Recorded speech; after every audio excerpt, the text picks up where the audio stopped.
Welcome to AnnexedDinnerTable. I'm Cassandra. And I'm Devin. And today we're going to be looking at Tapestry. Tapestry is a civilization game where you start with a income map, a civilization, and a capital map. And then you will be moving up these tracks along the edge of the board in order to gain resources and ultimately victory points. You will go through 5 income rounds, and after your 5th income round, you are done.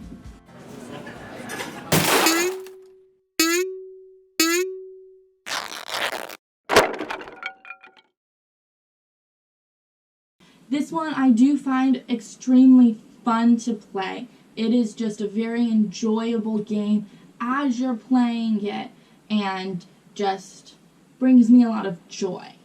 Yeah, it's got some of that deep strategic thinking and trying to balance your resources and where are things going to go.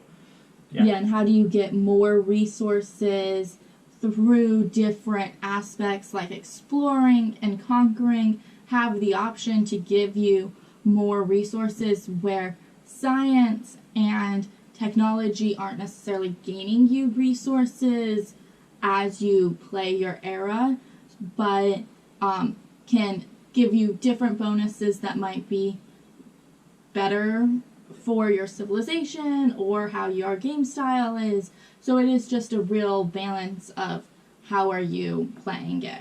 Yeah, trying to prolong those eras to just get a little bit of an edge over your competitors. Yeah, but they definitely have thought about that a little bit and did try to balance it, because if you're the first to enter an era, you gain 1, 2, or 3 resources depending on the era 2 through 4.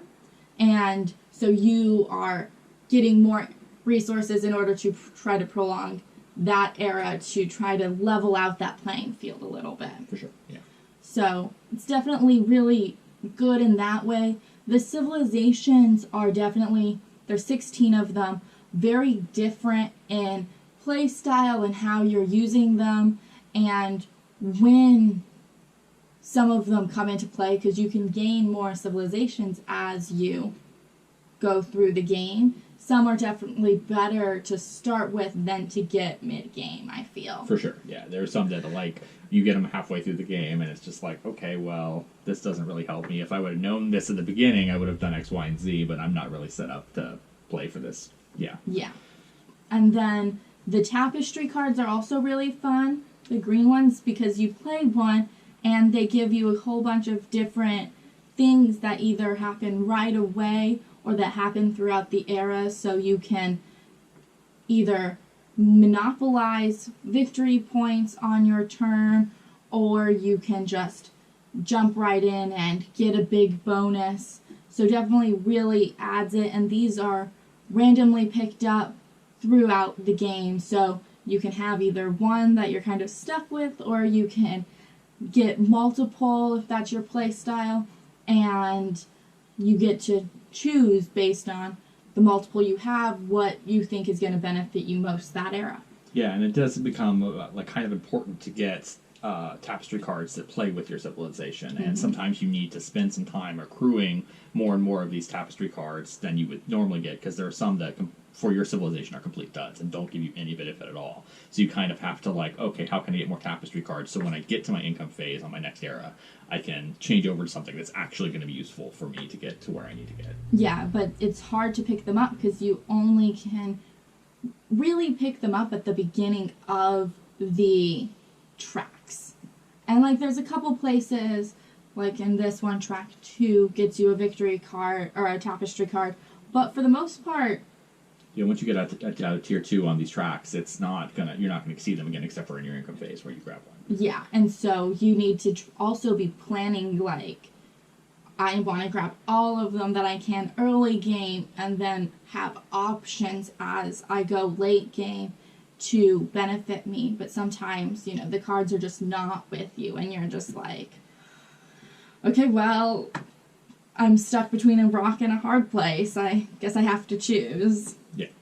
I like the capital map quite a bit, and I think that's also a really fun just mechanic where you're removing these to gain resources and putting them on your capital map in order to score points but also get more resources. So there is some strategy in where you're placing them, but also when you complete those little 3x3 squares to get that resource. Is it better to do it, I've only got one resource now and I'm going to do an income phase, or is it, and I should wait, or is it better do it now and I get one more turn this era? So there's just a lot of strategy there. Yeah, and tier 3 on each track is the hardest because moving up each space requires 3 resources as opposed to every one which requires 1 or 2 or, yeah. And so that's a very resource-intensive part of each track. So is it beneficial to, kind of set yourself up so that when you're in tier 3 on each track to then be able to get extra resources so that you can push yourself ahead? Yeah.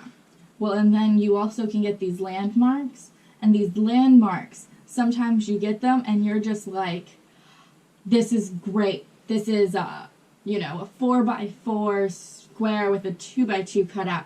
And then you go to place it and you're like, this doesn't do me any good. And you end up placing like a 2x2 square and you're just like, this is so sad that I got this massive landmark and I can only place a third of it onto your board. Most. Sometimes it's less than that, depending on when you get those, and you get them by moving up, the tracks. If you're the first to go into a new tier of one of the tracks, you get it. Yeah, and that's the other part of playing in your capital city is you have to plan for those 3x3 or 4x4 with 2 cutouts sections and leave those spaces open because those come later in the game when you're unlocking those landmarks. So you have to kind of plan to allow for that kind of spacing on your map. Yeah, and it's also like you're planning on getting it so you've left this massive section available, but then someone else just zooms and catches it from you and you're just like, but I needed that. That was gonna be mine. And it's just like, nope, not anymore. And you're just like, well. And then you got a gigantic hole for scoring in the middle of your sample set. Yeah, because you were super planning on that. The other thing I do really enjoy were the tech cards. I thought that these were really interesting just in how they don't give you anything right away. You gain them, and you gain quite a lot early game. And you're just like, okay, great. And you can't move them. You can move one up per income phase until really you're getting towards late game. So you've collected all of these cards that just kind of start falling off the table because the map gets really long. And you're just like, what am I doing with all of these? Until late game when you're like, oh yeah, this is so great. I'm getting to get all these extra bonuses. So it's really a nice little late game strategy on the technology track to get a lot of these, and they're on that lower level, and then again late game just that power move up and upgrade and upgrade and upgrade, and the next thing you know you're get every 5 of them to the 3rd tier and you're just like, yeah, and it's one of those things because you have to plan for that technology boost early game. You have to move yourself up the technology track.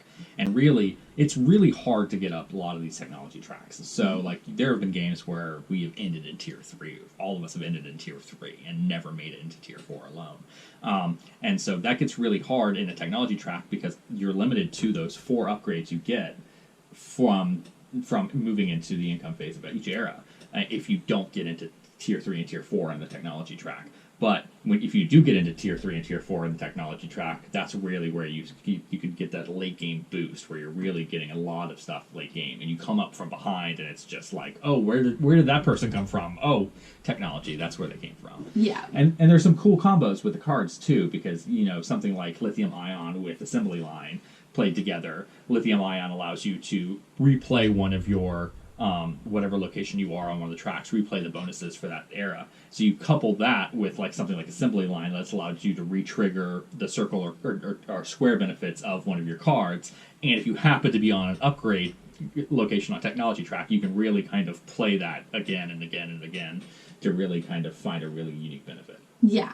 So there's just so much depth and thinking, and you really do get a new game every single time you play with the different maps and the different civilizations and just what you're doing on the board. Like, you could choose to try a different gameplay with going with a different kind of track play, or you can stick with what you know, but it might not work as well with that civilization. So you're really just always thinking. There's some player interaction with like the outposts and the map, but for the most part, you're kind of looking at your own board and looking at what other players are doing more just to see how it's going to affect you.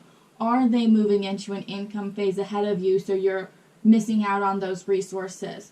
Or are they going to get that, 3x3 that you were really hoping before you because they had the right resources and you didn't?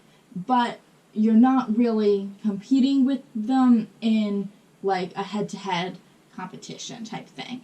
So it's just really good and fun that way, but so thinky. Like, I definitely have spent turns where I'm just like, oh my god, I don't know what I'm going to do. I have so many options, but... Well, and you're kind of planning out your entire next era in your income phase, because you have to pick those resources in your income phase. So for a lot of times where you're getting like bonus, random resources, you're like, okay, which ones do I want so that I can advance on this track? And then you go into the era, and all of a sudden, all of those things that you wanted landmark-wise have been taken by another player, and you're sitting there with an influx of the wrong resource because that track no longer helps you in any way. But I also think you hit on something with the civilization cards, because in addition to giving that asymmetric gameplay, it does give a lot of replayability. And you really have to suit your advancement on the tracks with your civilization, because, one type of gameplay, like with a militaristic gameplay or a science gameplay, isn't going to work for every civilization. And if you get really good at doing the military thing, you get a new civilization, and all of a sudden your entire gameplay is up in air, and you have to figure out how to play the game again. Yeah. So, yeah. There are a couple of balance issues that they did really try to work through. And in the newer game boxes, they give you a little cheat sheet for how to rebalance the... Normally, if you've got something a little OP, you'll get resources taken away, or maybe some victory points taken away. And if they're a little underpowered, you'll get more resources or a couple more victory points to start with, to try to even that out, so when you get like the chosen, you're not just like, well, why bother even playing now, because I'm never gonna win. So that was really nice to see that they made a real decisive effort to try to address those concerns of it not completely being balanced properly. Yeah, and one comment I made was I wish that in that rebalancing they had taken some effort to rope in the theme a little bit, because each of these civilizations has really great like backstory and text and things like that explaining where they're coming from and their lifestyle, and I wish there was some kind of thematic explanation for why they were being either boosted or nerfed based on the recalibration. It's like, because you are this, that, and the other, you've left this side of your civilization undeveloped, so therefore you're losing resources or something like that. But ultimately, it doesn't matter.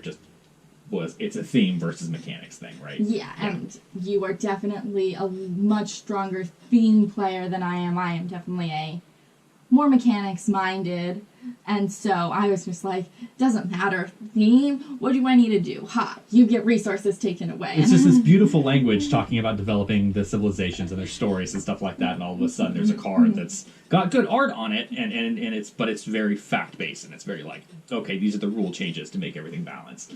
Give me a little story, I don't necessarily need that, but I definitely see how that would be very nice in order to just tie it all together and make it feel more whole, that it wasn't an afterthought of, oh, a lot of people were complaining about this, so we did these things. It just ties it all together a little better. Yeah.